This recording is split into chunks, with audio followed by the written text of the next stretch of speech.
శ్రీ మహాగణాధిపతయే నమః. శ్రీ మహాసరస్వత్యై నమః. శ్రీ గురుభ్యో నమః. గురు సంచారం మూలకంగా ఫలితాలు ఎలా ఉంటాయి అనే విషయాన్ని మనం చూసినట్టయితే, గురుగ్రహము ప్రధానమైనటువంటి గ్రహము, సంపూర్ణ శుభగ్రహము గురువు. కాబట్టి గురువు యొక్క సంచారం మూలకంగా జాతకుడిపైన చాలా ప్రభావము ఉంటుంది. అన్ని విషయాల లోపల కూడాను గురువు యొక్క సంచారము ప్రభావాన్ని సూచిస్తుంది.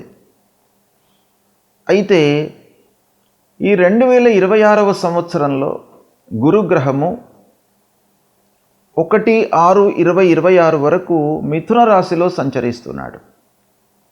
గత సంవత్సరము 5 డిసెంబర్ 2025లో ప్రవేశమయ్యి 1/6/2026 వరకు మిథున రాశిలో సంచరిస్తున్నాడు. ఇందులో కొంత భాగం వక్రించి సంచారం జరుపుతున్నాడు, తదనంతరం రుజుమార్గంలోకి వస్తున్నాడు. కానీ రాశి మార్పు జరగలేదు, మొత్తం కూడాను మిథున రాశిలోనే 1 జూన్ వరకు ఉంటున్నాడు. గనక ఈ మిథున రాశిలో సంచరిస్తున్న సమయం లోపల 12 రాశులలో జన్మించినటువంటి వారికి ప్రత్యేకంగా గురువు యొక్క ప్రభావము ఎలా ఉంటుంది అనేటువంటి విషయం పైన మనం కాన్సన్ట్రేట్ చేద్దాం.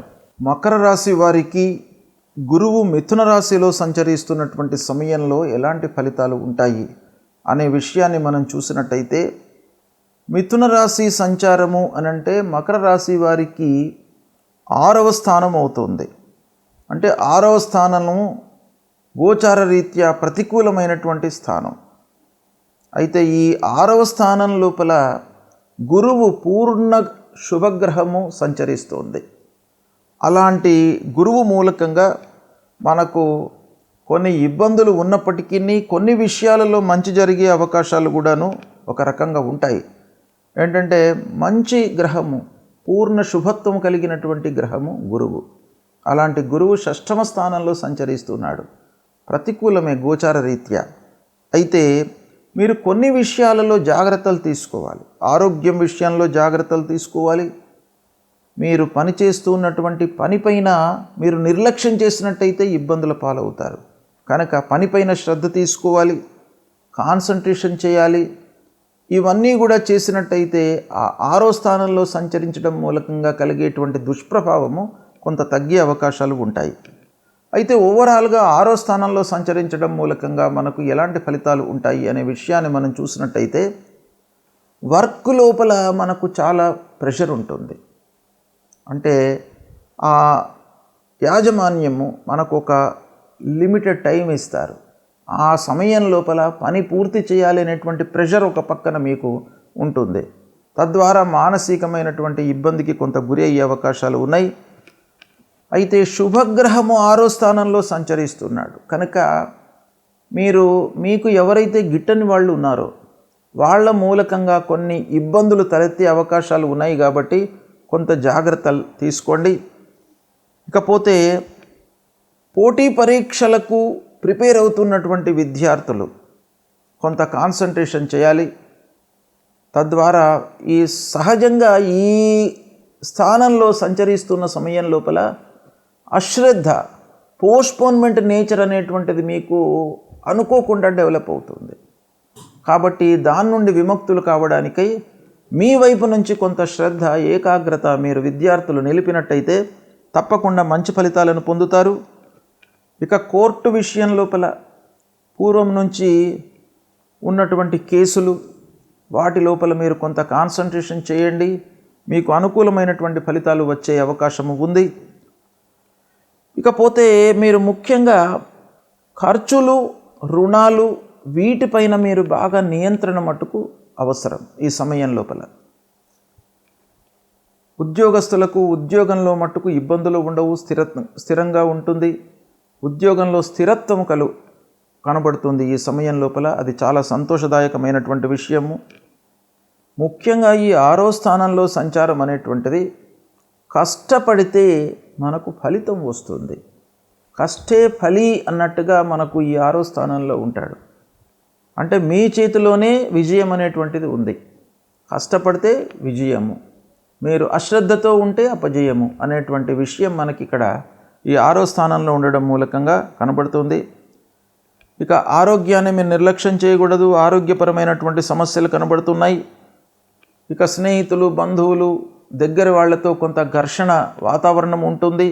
కాబట్టి దాన్ని మీరు తగ్గించుకోవడానికై, కొంచెం స్నేహపూర్వకంగా ఉండడానికై, ఆత్మీయతను పెంచుకోవడానికై ప్రయత్నాలు చేయండి. ఇక విద్యలో చదువుకునేటువంటి వాళ్లకు శ్రమతో కూడినటువంటి ఫలితాలు గోచరిస్తున్నాయి. మానసికంగా ప్రశాంతంగా ఉండడానికి కొన్ని స్టెప్స్ తీసుకోండి. ఇకపోతే ఓవరాల్గా మనం చూసినట్టయితే కృషితో లాభము అనేటువంటి ఒక విషయాన్ని మనం అర్థం చేసుకోవాలి. ఈ 6వ స్థానంలో సంచరిస్తున్నటువంటి సమయంలో మీరు కష్టపడితే లాభం పొందుతారు. వ్యాపారస్తులు కూడాను అంతే, విద్యార్థులు, ఉద్యోగస్తులు అందరికీ కూడాను ఇదే సూత్రం వర్తిస్తుంది. మీరు కష్టపడినట్టయితే లాభాన్ని పొందుతారు. కుటుంబంలో ప్రశాంతత ఉండడానికై అన్ని స్టెప్స్ తీసుకోండి. ఇకపోతే అన్నిటికంటే ముఖ్యమైనటువంటిది ప్రణాళికాయుతంగా మీరు పనులు చేయాలి. ఈ సమయం లోపల ఒక సేవాభావంతో ఉండాలి. నలుగురికి సహాయపడేటువంటి మనస్తత్వాన్ని మీరు అలవర్చుకోవాలి. ఆధ్యాత్మికతను పెంచుకోండి. ఇక వ్యాపారము స్లో అండ్ స్టడీగా డెవలప్ అవుతుంది. మీరు తొందరపడకూడదు. అసహనానికి గురైనట్టయితే మీరు నష్టాన్ని చవిచూసేటువంటి అవకాశాలు ఉంటాయి. ఇక పూర్వం ఉన్నటువంటి ఏవైతే మీకు ఇబ్బందులు, శారీరకమైనటువంటి ఇబ్బందులు ఉన్నవో అవి కొంతవరకు తగ్గే అవకాశాలు కనబడుతున్నాయి. ఇక పూర్తిగా అడ్మినిస్ట్రేషన్లో ఉన్నటువంటి వాళ్లకు, సంస్థలను నడుపుతున్నటువంటి వాళ్ళు బాగా ఓపికతో ఉండాలి. ఈ సమయం లోపల శత్రువులు, గిట్టని వాళ్ళ మూలకంగా మీరు ఇబ్బందులను ఎదుర్కొనేటువంటి అవకాశాలు ఉంటాయి. కాబట్టి మీ సహనమే మీ విజయము. ఇకపోతే ముఖ్యంగా ఈ 6వ స్థానంలో మీకు కొన్ని లెసన్స్ను ఇస్తవి ఫలితాలు. ఏంటంటే మీరు సుదీర్ఘమైనటువంటి లక్ష్యాలను దృష్టిలో పెట్టుకున్నట్టయితే వాటికి పునాదులు కూడాను ఈ సమయంలో మీరు వేసేటువంటి అవకాశాలు ఉన్నాయి.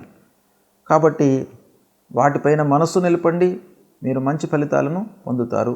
గురువు మిథున రాశిలో సంచరిస్తున్నటువంటి సమయం లోపల మన జన్మరాశికి 2, 5, 7, 9, 11 స్థానాలలో సంచరిస్తున్నట్టయితే, అంటే మన జన్మరాశి నుండి 2వ స్థానంలో కానివ్వండి, 5వ స్థానంలో కానివ్వండి, 7వ స్థానంలో కానివ్వండి, 9వ స్థానంలో కానివ్వండి, 11వ స్థానంలో కానివ్వండి సంచరిస్తున్నప్పుడు గురువు మనకు శుభ ఫలితాలను ఇస్తాడు. కనుక ఈ సమయంలో మనము గురువు విషయమై పరిహారం చేసుకోవాల్సినటువంటి అవసరం లేదు. కేవలం మీరు గురువును సందర్శించుకోవడము, నిత్యము పూజించేటువంటి దేవతను పూజించినట్టయితే మీకు సరిపోతుంది. ఇక 1, 4, 10, 12 స్థానాలలో సంచరిస్తున్నప్పుడు మధ్యమ ఫలితాలను ఇస్తాడు.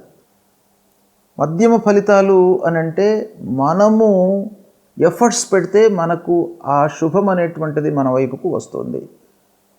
అంటే స్కిల్స్ను ప్రదర్శించి ఎఫర్ట్స్ పెట్టి మనం పనులు చేసినట్టయితే సత్ఫలితాలను పొందుతాము మధ్యస్థంగా ఉన్నటువంటి సమయం లోపల. అయితే ఈ సమయంలో మనము కొన్ని పరిహారాలు చేసుకోవాలి. ఎందుకంటేను మనము శ్రద్ధతో పనులు చేయడానికి భగవంతుడి యొక్క అనుగ్రహం కూడాను కావాలి. ఆ శ్రద్ధ అనేటువంటిది మనకు కలగాలి. శ్రద్ధతో పనులు చేయాలి అని అంటే మనకు ఆ ఇంట్రెస్ట్ అనేటువంటిది రావాలి. కాబట్టి భగవంతుడి అనుగ్రహం కావాలి. ఇక అదేవిధంగా 3, 6, 8 స్థానాల్లో సంచరిస్తున్నప్పుడు ప్రతికూలమైనటువంటి ఫలితాలను ఇస్తాడు గురువు. కాబట్టి ఓవరాల్గా మనం చూసినట్టయితే మధ్యస్థంగా ఉన్నప్పుడు, ప్రతికూలంగా ఉన్నప్పుడు తప్పకుండా మనం పరిహారాలు చేసుకోవాలి.